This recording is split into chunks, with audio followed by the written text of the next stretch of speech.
Welcome back to the kitchen at Anderson Acres. Today we're going to be doing a classic dish that everybody has for their Christmas dinners, for their Thanksgiving dinners, for their Easter dinners. Almost everyone has this. But I've gotten a lot of questions about how to make it. It's really easy. That's tequila. But it's the easiest thing in the world. We're making mashed potatoes. It's easy. Okay, we're not making whipped potatoes. We're not making cream potatoes, so we're not using a mixer. We're just doing a classic, delicious, excellent mashed potato. You're going to start with some wonderfully beautiful red potatoes. You can use red potatoes, you can use russet, you can use white, whatever you like. I prefer red for mashing, but you can use whatever you have. So we're going to take these red potatoes, okay, beautiful, excellent, delicious potatoes, and we're going to peel them. Okay, our potatoes are peeled. Looking good, feeling good. Give them a quick rinse in water to rinse off any excess dust from your skin.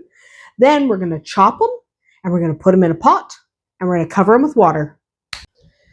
And that is now put in a pot, cubed chunkily, and it's going to go on the stove, and we're going to put it on the stove cold.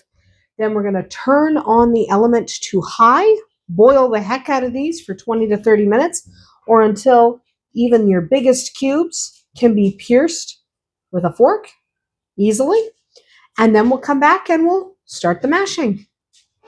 Okay, our potatoes have been boiling for 25 minutes. Now, the best way to find out if your potatoes are cooked is grab one of your larger pieces, see if a fork passes easily through. It should split apart like so. If you're sitting there with a piece of potato and you're can't get it through, that's no good. It should split easily with a fork. Okay, even the biggest pieces, they should all just split with a fork. Okay, without very much effort. They need to be completely cooked for this to work well. Now I'm going to take them over to the sink and I'm going to drain them, okay?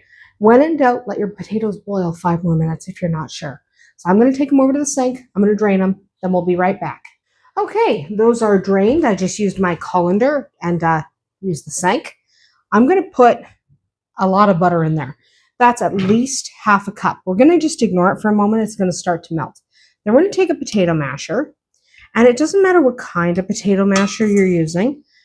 Everyone has a preference, right? I like this style, okay, this wavy style, but a lot of people really like the slotted ones, or there's a lot of different options. You can also run them through a ricer. I don't like ricers, they hurt my hands. But this should not be difficult, okay? When you're passing your masher through the potato, you shouldn't be like, right? They should slide through, because your potatoes should be incredibly soft. Okay, so you're just going through, catching all the chunks. And do you have to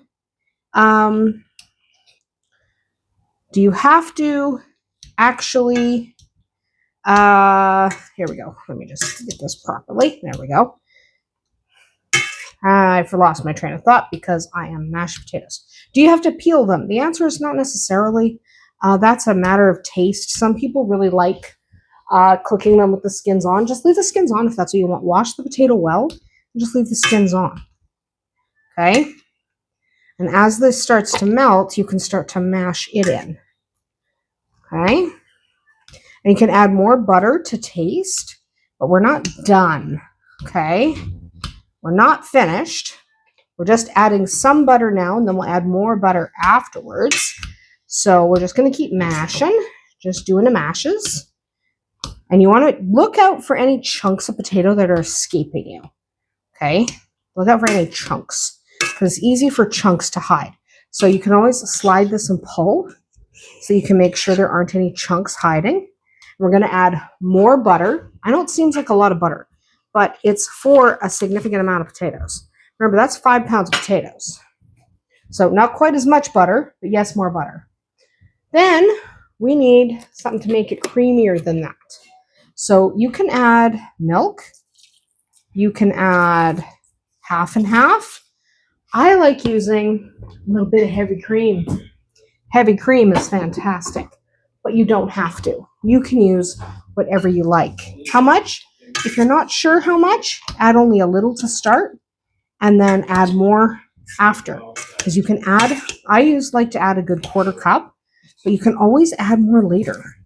What you can't do is take the milk back out, right? You can use milk or half and half or whipping cream. Whipping cream's really good, but you can't take your milk or your cream back out. I like using a cream because creams just make it creamier. But if all you have is milk, just use milk. It's not a big deal. Okay.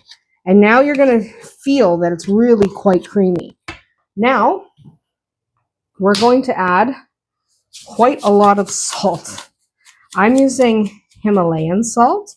Use whatever salt you enjoy, and you're going to do this to taste. Okay, you're probably going to want to taste it when you're done. And how much salt? A couple tablespoons, probably. Also, your pepper. How much pepper? Probably just a couple of teaspoons. Pepper is a lot stronger than salt, and if you love pepper, add more. But if you don't know that you're going to love that much pepper, you can always add more later. Again, you can't take pepper out, where you can take lots of things out of a lot of different dishes. You can't take any of the ingredients out of the potato once they're in there. So go slow, add only a little bit at a time, and just keep your masher going. Okay? Just keep that masher going. And yeah, look at how creamy this is getting. And we're not using a mixer or anything. Okay, I don't like using mixers. That's like a more whipped potato or a cream potato. I don't like that. Okay, that's looking pretty good. Now I'm going to transfer it to a serving dish. And there we go. Our potatoes are in a serving dish. Pop a little dollop of butter on top. And if you like, you can add some parsley or some chives or any other kind of green herb that you like. Maybe you like cilantro. Doesn't matter. You don't have to do that. You can if you like. And then you have the most delicious, creamy mashed potatoes. They're not a whipped potato, okay, and they're not a creamed potato. But they are a classic dish that you can put on your table, and everyone is going to love them. That's about it for us here tonight at Anderson Acres. Let me know in the comments what kind of mashed potatoes you enjoy. Do you like to add cheese? Do you like to add a bunch of herbs? I'd love to hear it. We'll see you tomorrow.